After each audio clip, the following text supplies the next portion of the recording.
Hello and welcome to Persian Radio and Television News. My name is Nifemi Onibio. First, a quick look at the headlines. NASU, SSANU Suspend strike for 1 month. Northern Government, ACF, orders demands minors release. Federal Government, Debunks reports of attack on Nigerians in Libya. And now full details of the news. The Non-Academic Staff Union of Educational and Associated Institutions (NASU) and the Senior Staff Association of Nigerian Universities (SSANU) has announced suspension of the ongoing nationwide indefinite strike over withheld salaries for a month.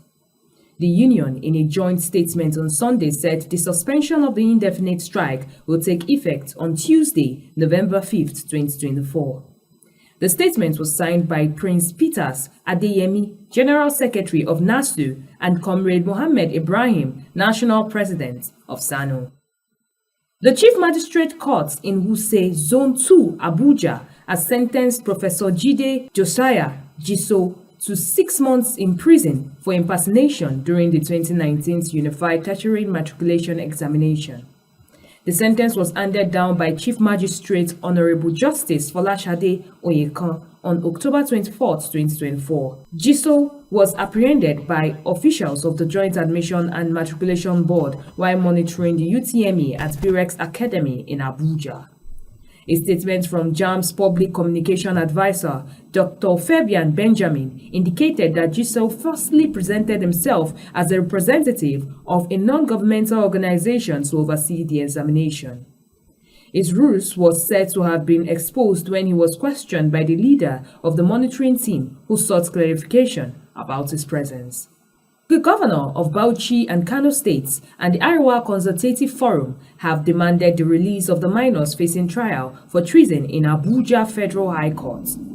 Already, Kano Governor Abba Kabir Yusuf has directed the State Attorney General and Commissioner of Justice to take steps towards securing the release of the minors arrested for allegedly demanding the regime change while participating in the #EndBadGovernance protest in Kano and Kaduna between August 1st to 10th. The State Commissioner of Information and Internal Affairs, Baba Alilu Danti, confirmed the development. And now we dive into the world of sports. The federal government has said that it was yet to receive reports about the arrest and ill treatment of Nigerians following the recent ruling by the Confederation of African Football (CAF), which awarded the Super Eagles 3 points and a fine of $50,000 against Libya following a botched 2025 AFCON qualifier.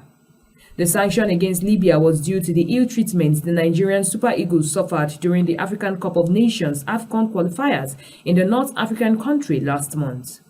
A report by a national daily titled "Libya's Retaliation: Mass Arrest of Nigerians After CAF Verdict on Super Eagles Incidents" had claimed that, in a shocking turn of events, the Nigerian community in Libya is facing a wave of mass arrests and fines following the recent ruling by the Confederation of African Football (CAF). However, a statement issued on Sunday by the spokesman of the Ministry of Foreign Affairs, Ambassador Eche Abu Obe, said the reports did not reflect the true situation of things, stressing that Nigerians in the North African country were going about their normal businesses. Up next is the entertainment news. Singer and rapper Jay-Z Jazz has urged Nigerians to reconsider their approach to religion. Jazz claimed that the African traditional religious gods are drunk because of the alcohol priests feed them during rituals.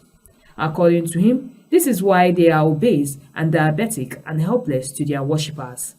Featuring on a podcast, the rapper also said it is wrong for followers of foreign religions to just pray and expect miracles without work. He emphasized that prayers do not provide basic social amenities. And with that, we end the news today on Procyon Radio and Television. My name is Nifemi Onibio. Please do not forget to like and subscribe to our YouTube channel at Procyon RTV. Also, to get the latest news, visit our website at www.procyonnews.com. On behalf of the production crew, thank you for staying with us and do have a lovely week ahead.